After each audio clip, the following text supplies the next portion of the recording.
Welcome back, everyone, to the Complete Pine Leaf, where last time we had a little embassy with the Mouth of Sauron, where we pretty much rejected his request. What's Aragorn going to do? Dulgabeth has given us a weapon to use against him. That offer of peace may have been unacceptable, but Dugobeth revealed the matters about which he is concerned, and by doing so has given us a valuable weapon to use against him. That weapon, Pineleaf, is information. Yes, information is always a useful weapon. I believe you learned two useful pieces of information from Dulgabeth. The first piece of information is this: the forces of Mordor are not unified, and they might be turned against one another. Indeed, they may have already been doing so on their own, without our assistance. That seems most concerned about his rival, who sees forces to reinforce Kirithungel. This rival is one that they call Ugahor, the captain of the pit. Yes, I've encountered his minions before, and I have heard tell of him before. Yes, so have I. He is cruel and without mercy. Well, I could agree with that. And it was he who promised the Thundrim of Duthard peace and gave them slaughter instead. Yes, so I've heard. The second piece of information Dugobit unwittingly gave to us might not be as immediately useful, but still I want to learn what it signifies. He spoke of the Gurgil, and the name makes me uneasy for its evocation of the Nazgul. The nine are slain, destroyed alongside of Sauron, and few could rival them in malice or power, but we should tread carefully near the remainder of them. I understand that Eorzin the Wily refuses to offer in as a place of Gondor, and has been haunting the passes of Cirith Gorgor just inside the Black Gate. See what he makes of the information that we have learned, Pineleaf, and follow that knowledge where it leads.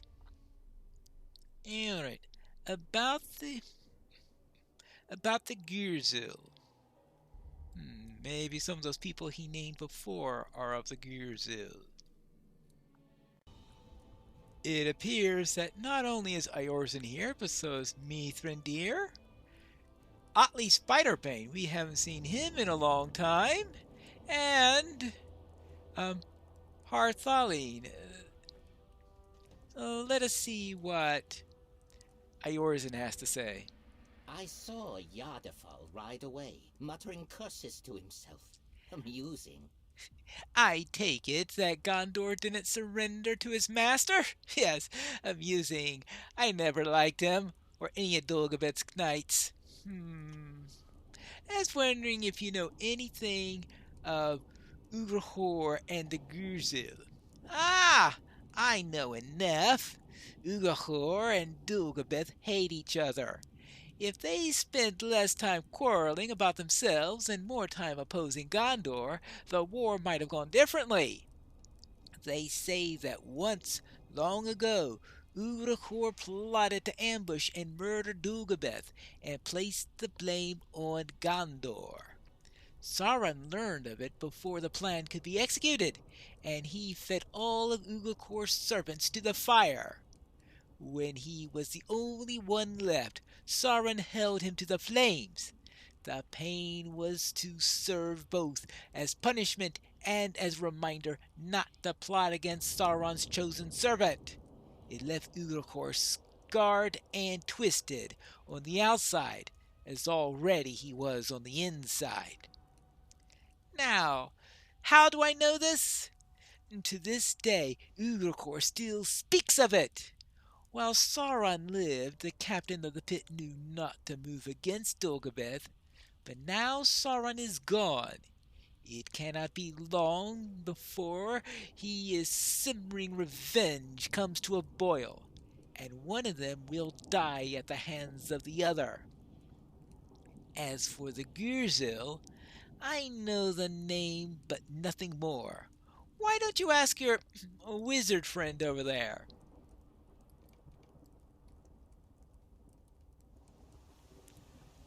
Oh, well, Gandalf, you know anything about some people called the Gurzil? I leave the choice of path to you, my friend. I have just finished speaking of the Gurzil to Harthalin, as Orison well knows. I will not repeat myself for the amusement of one such as he, Pineleaf. Speak to Harthalin and learn what you know of them, which is admittedly quite little. I have the choice of paths for you. Learning of Ugahor and Kirathungel will take you to Hlingris. This dwarf, Otley, has designs of exploring Hlingris, and he will accompany you there.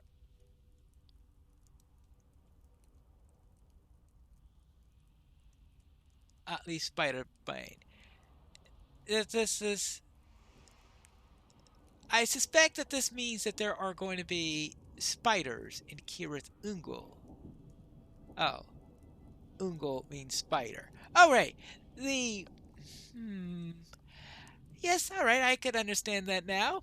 Yes, I believe exploration of the Gurzul will require exploration of the south of Druid to Talath Ubrui. Harthalin wishes to go there and will accompany you thither. Follow both of these leads to their ends, and we will be well equipped to deal with Dulgabeth. Very well. We need to visit the Valley of the Webs. Definitely spiders involved then.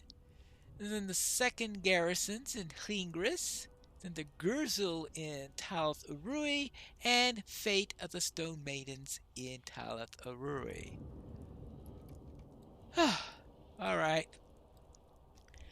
What about these spiders? I understand you have business in Lingris. I do as well. Yes, we have met before, haven't we? You do look familiar for a hobbit, but it is hard to say for certain. And yes, we've met. Now, if you were a spider, I would remember every detail and count the days until I could clean you from the face of this Middle Earth. Good thing I'm not a spider then. I believe my days will soon be over, but I have experienced a resurgence of health and vigor, Pineleaf. I heard that the land of Mordor was opened and the Dark Lord defeated, and that meant little to me. But when news came to me of a valley in the shadow of Morgar fence that was crawling with spiders, I had no choice but to take notice. I understand that you have business at Hlingris. I do as well, for I must introduce the crawling terrors of the Valley of Webs to the axe of Otley Spiderbane. I will not waste the renewed vigor of my twilight years staying at home. To adventure, Pineleaf! Let us enter Hlingris, either from the fortress of Durthang or the other passes, and we will see what waits for us there. I think I'll go through the passes. I'm not exactly in liking the idea of going back into Durthang. Now, what about you?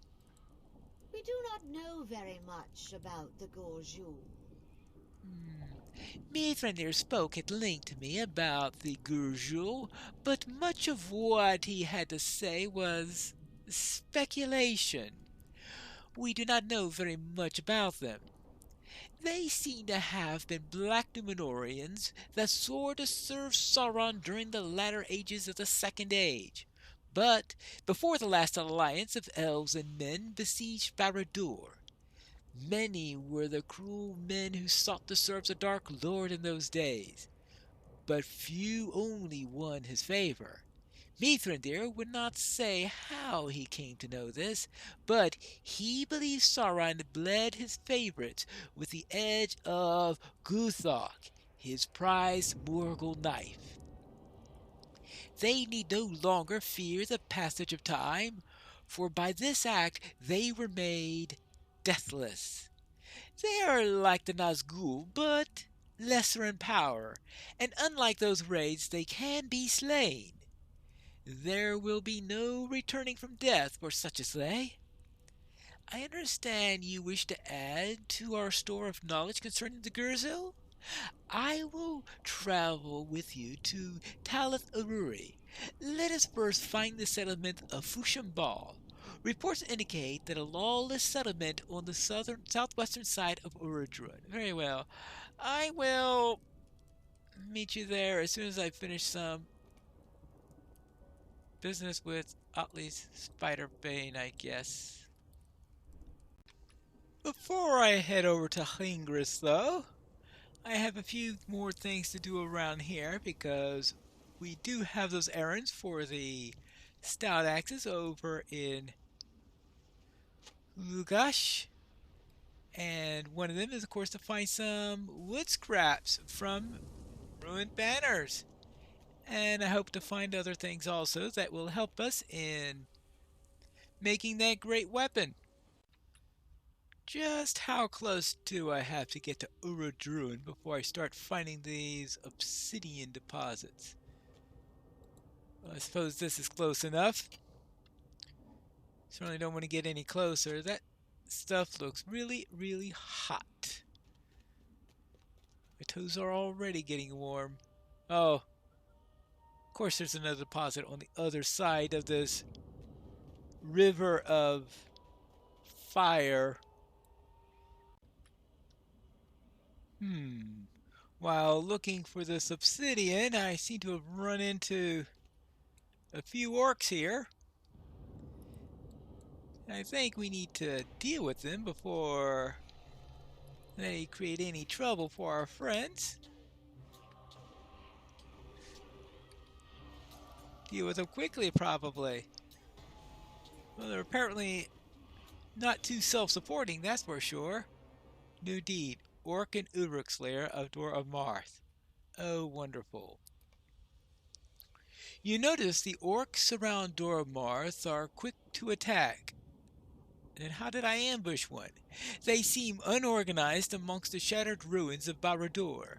You are unsure what plans they have, if any. However, something should be done to thin their numbers. All right. 15! Oh, boy. And deny them of a place to sleep also, right? Yes, after the collapse of Barad-dûr, a torrent of debris is scattered all over the eastern door of Marth. Those who survived the Morgul host have built camps among the ruins and rubble. You should destroy their encampments before the orcs' numbers begin to organize. Alright, fine. Fine. Let's deal with the orcs. Let's deal with their tents. Let's deal with this poison. Well, I'll agree that they're unorganized, because if they're organized, they would be supporting each other. Not too sure about the quick to attack, though.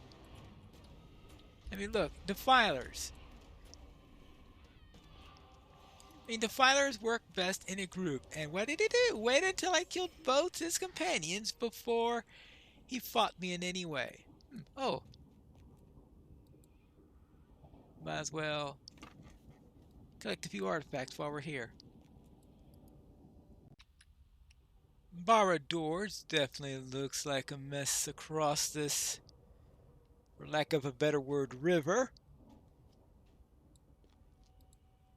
But what I need is obsidian. Though I suspect I'll be inside of Barad-dûr sooner, much sooner than I wish. Especially considering that my when I wish definition is never.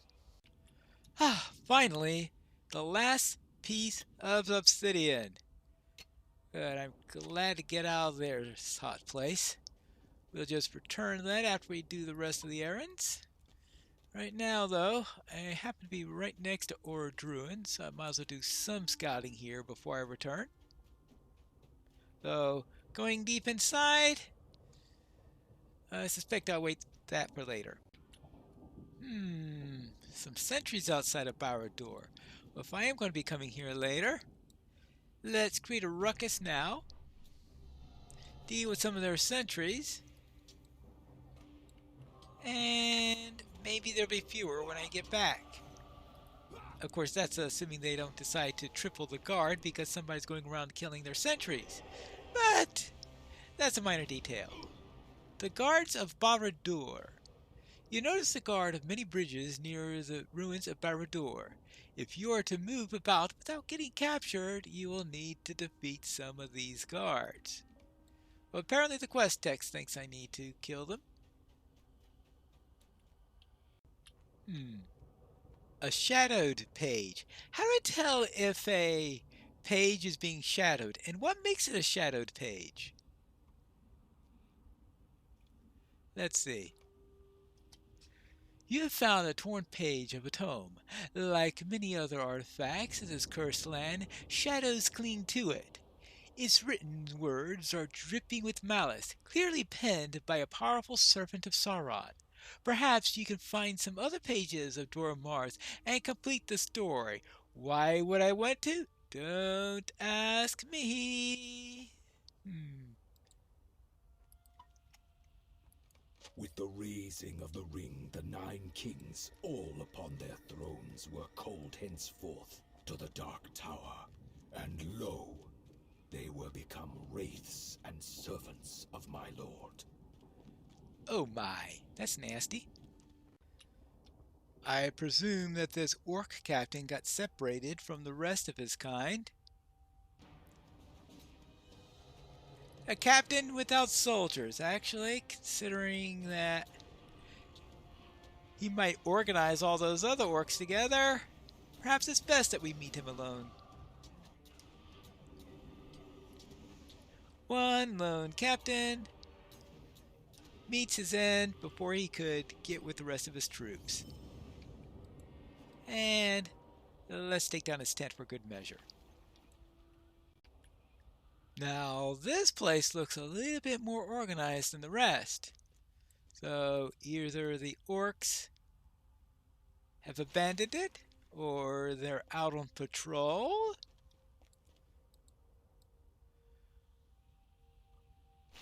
Or some random hobbit came and killed them all, I don't know. But they're not going to have much of an encampment left when they return. Finally, a camp where orcs actually thought of, hey, if we stick close to each other, it might be harder for someone to attack us. I'll attack them anyway. Just to show that's not going to do them any good, right? Besides, we need to destroy more tents, right? Yeah, that's the way of it. Let's destroy more tents and clear out a few more orcs.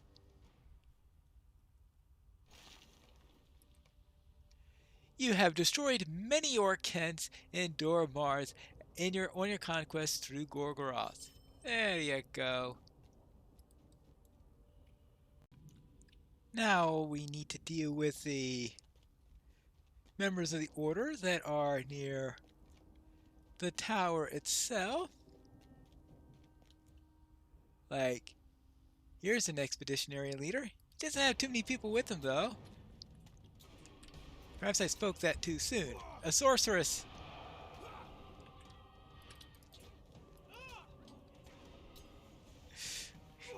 Well, trying to switch back and forth between them is always a real challenge.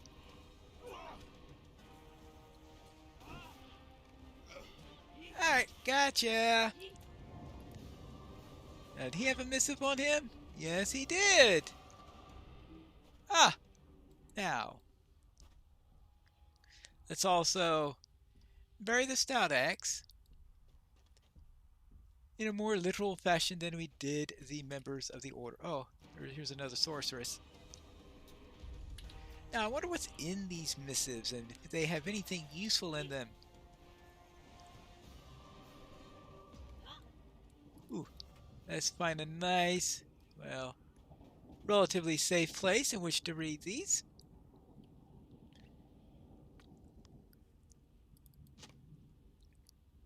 This missive warns of Mistress Zorith's motivations in her attempts to free a dwarf king.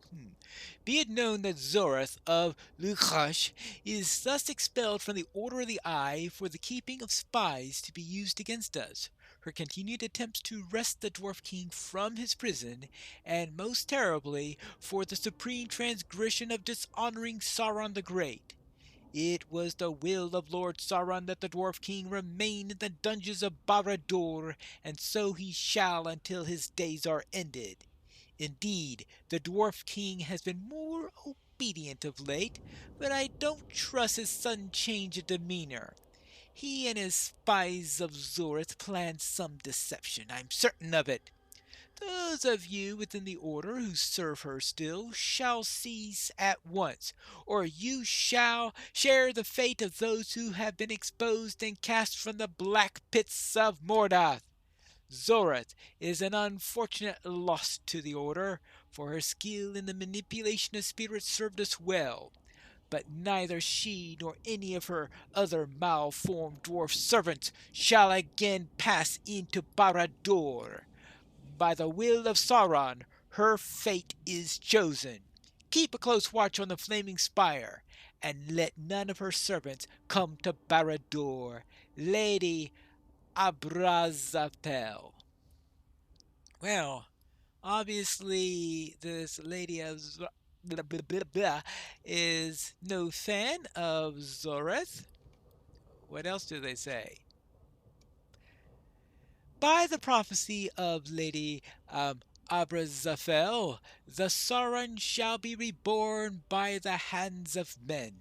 As we bore witness to his downfall, we are now called to serve him once more. It is the lady's will that his artifacts be gathered to Barad-dûr, that we might prepare for his return. The great rings he once held in Barad-dûr may have come to rest in the shattered plains of Doromarth. They must be reclaimed before the fires of Orodruum consumes them. Those who deliver them to Barad-dûr shall be made deathless when the last Sauron returns. High Priestess Kokali. Alright. And finally, adherence to the eye. Long have the black pits of the damned lay beneath the Barad-dûr, but as he fell, Lord Sauron rent the very earth of Doromarth asunder, and shaped it into a great abyss. Of this abyss, Lady Abrazapel was granted a vision. It told her of a hidden vault deep within the caverns of the Black Pit, where Sauron kept his greatest of his artifacts and his secrets. We of the Order must uncover this vault, and we must learn what Sauron meant to find. He has promised Sauron shall again be reborn, and the abyss of Mordad shall hold the key to his return, for the glory of Sauron. High Priest Robochor. Well, that's quite a great deal to say there. What will the Stout Axis say about this? We have to find that out in the next episode of The Complete Pineleaf.